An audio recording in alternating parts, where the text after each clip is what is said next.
नमस्कार दोस्तों, आप सभी का स्वागत है हमारे YouTube चैनल और Facebook पेज तरुण जी के क्लास में।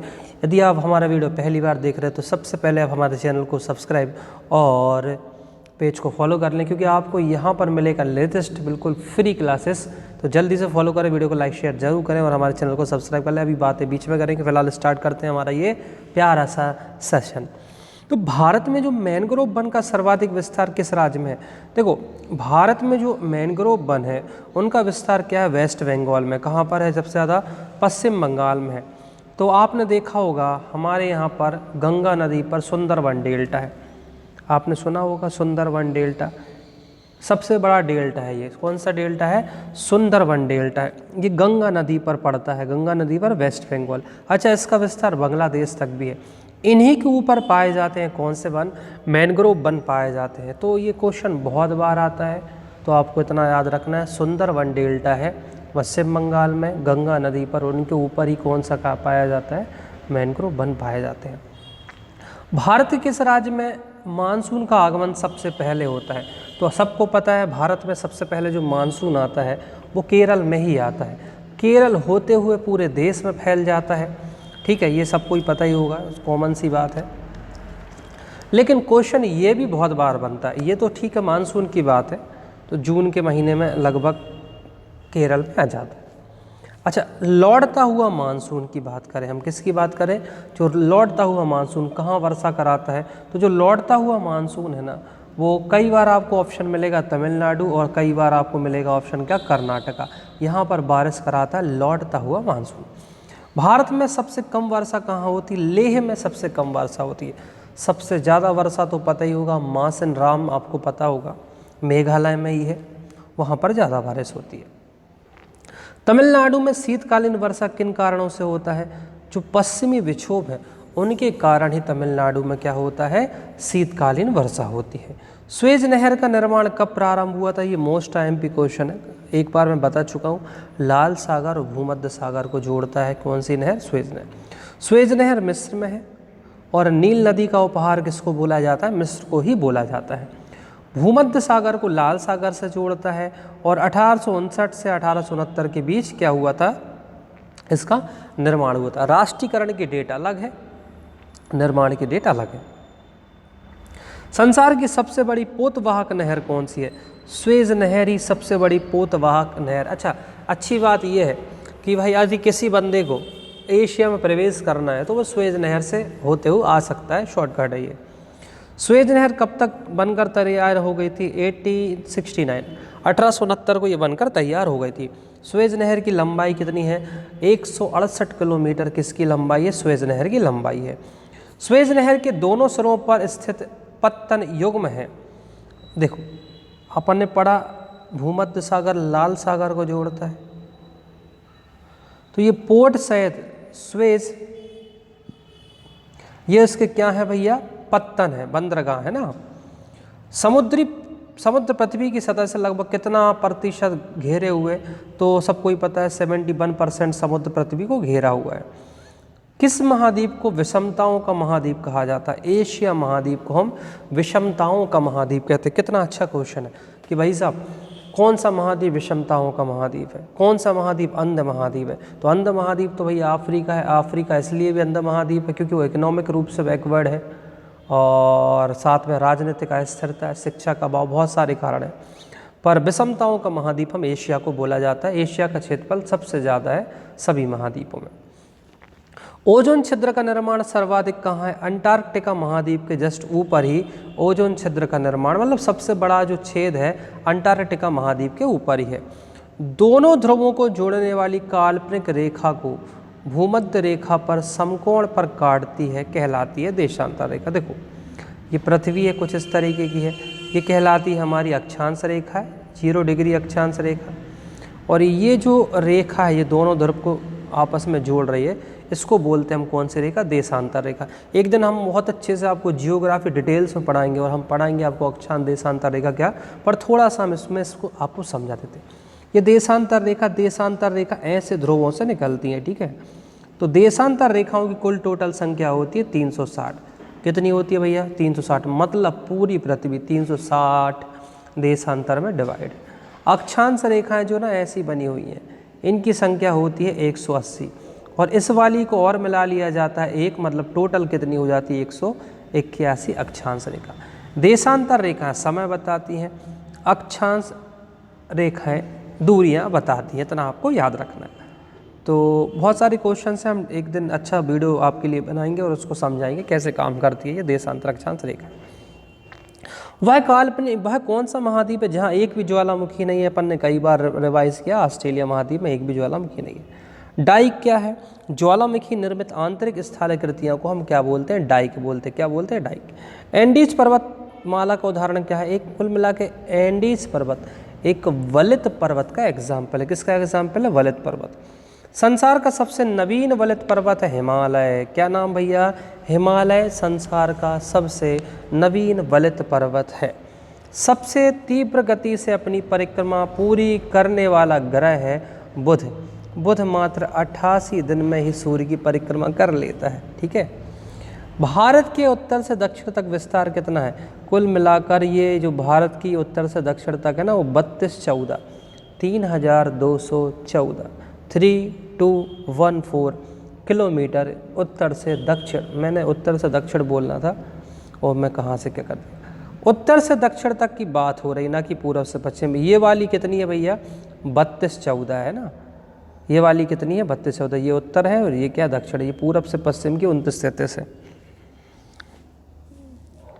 भारत के पूर्व से पश्चिम तक का विस्तार कितना है? वो 29-33 है। कितना? 29-33। ये वाला भैया 29-33 है और ये वाला 32-14 है। इतना आपको याद रखना है।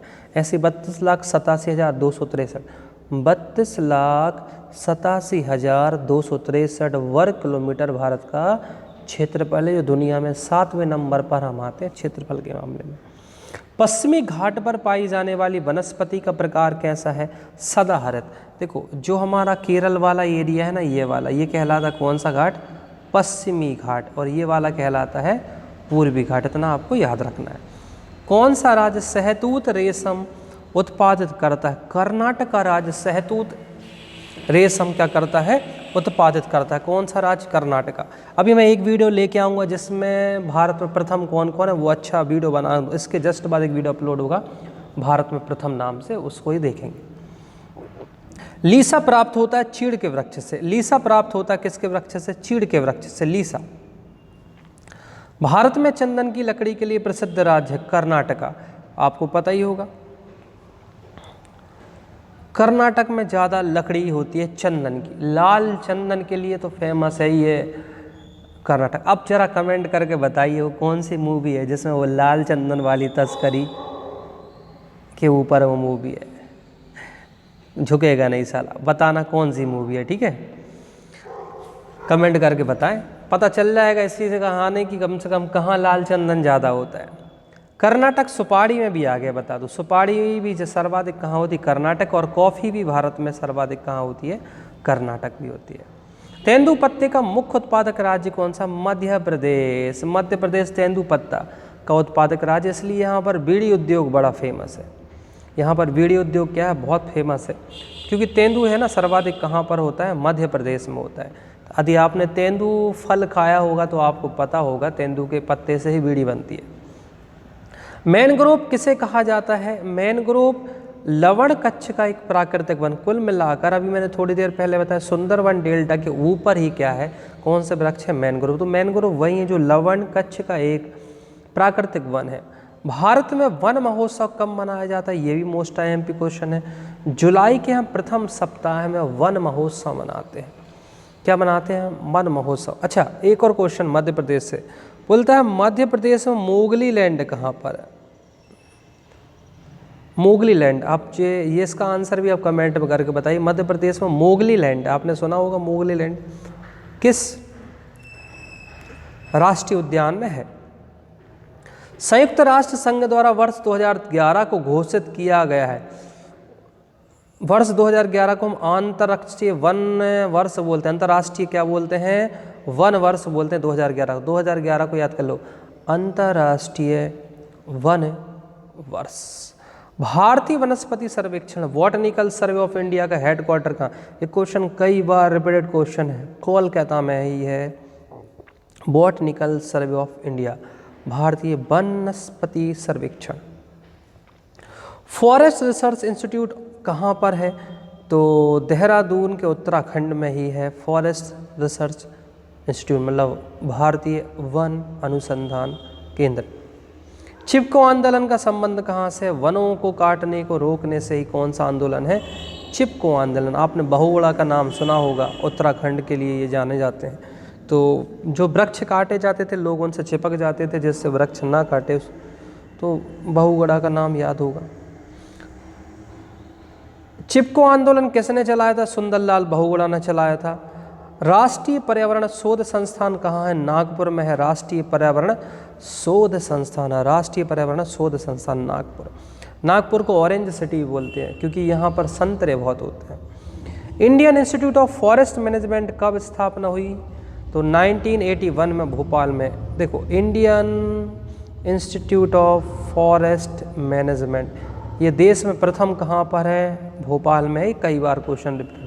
दोस्तों वीडियो कैसा लग रहा है? वीडियो को लाइक शेयर जरूर करें यार। अब मेरी एक मेहनत के नाम बहुत मेहनत लगती है, पहले खुद पढ़ो, फिर पढ़ाओ, फिर वीडियो रिकॉर्ड करो, बहुत सारी चीज़ें लगती हैं। तो यदि आपको ये वीडियो अच्छे लग रहा हो ना, तो आप प्लीज़ वीडियो को लाइक शेयर ज़रूर करें और कमेंट करके ज़रूर बताया करें वीडियो कैसा लग रहा है। साथ ही हमारा यूट्यूब चैनल भी है तरुण जी के क्लास, तरुण जी के क्लास। आप ऐसा डाल देंगे ना तरुण जी के क्लास, ये यूट्यूब पर भी हमारी फ्री क्लासेस चलती हैं, उसको भी वहाँ जाके चेक करें। तरुण जी क्लास लिंक मैं डिस्क्रिप्शन में दे दूँगा, वहाँ से आप ओपन करके वो हमारे चैनल को सब्सक्राइब कर सकते हैं।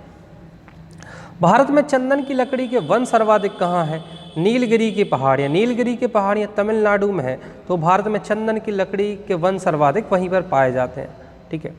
साइलेंट वैली, साइलेंट वैली चर्चित होने का कारण क्या है? तो साइलेंट वैली सबको पता है केरल में है, वहाँ पर बायोडाइवर्सिटी बहुत ज़्यादा है, जैव विविधता बहुत ज़्यादा है और सदाबहार वन का संरक्षण किया जाता है। कहाँ पर भैया? साइलेंट वैली, इसलिए तो फेमस है। शांत घाटी इसको बोलते हैं हिंदी में, और ये केरला में। कहाँ पर है? केरल। फूलों की घाटी कहाँ? उत्तराखंड। उत्तराखंड के चामोली में क्या है? फूलों की घाटी। चामोली में फूलों की घाटी है। शांत घाटी केरल में है। किन पहाड़ियों पर उष्ण कटिबंध सदाबहार वन पाए जाते हैं? नीलगिरी की पहाड़ियों पर उष्ण कटिबंधीय सदाबहार पाए जाते हैं। पक्षी विहार व वन्य जीव अभ्यारण्य अपने प्राकृतिक परिवेश में वन्य जीवन के लिए कानूनी तौर पर आरक्षित क्षेत्र है। बायोस्फीयर रिजर्व होता है जहाँ पर हम पक्षी वन्य जीवों का संरक्षण करते हैं।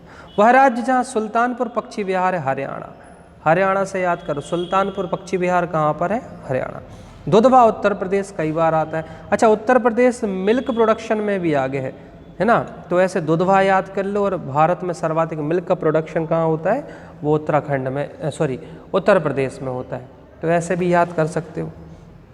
कौन सा अभ्यारण्य जंगली हाथियों के लिए प्रसिद्ध है? पेरियार, केरल में है।